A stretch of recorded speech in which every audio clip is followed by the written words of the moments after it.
So, okay guys. So, today, ang gagawin natin is how to add monomial. So, may apat tayong given. So, ang gagawin natin dito, copy lang natin itong negative x squared dito.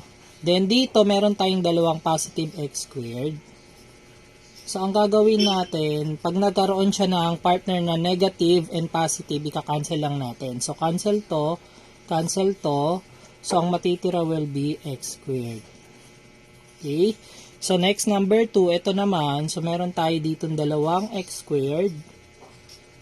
Sa kabila, dalawang x squared din.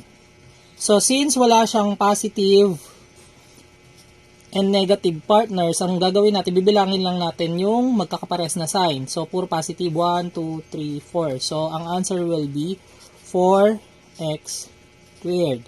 So, sa number 3 naman, ito yung given. So, meron tayong 4 na negative x squared. Okay. Then, sa kabila, positive x squared. So, since meron tayong partner na negative and positive, cancel natin. Yan.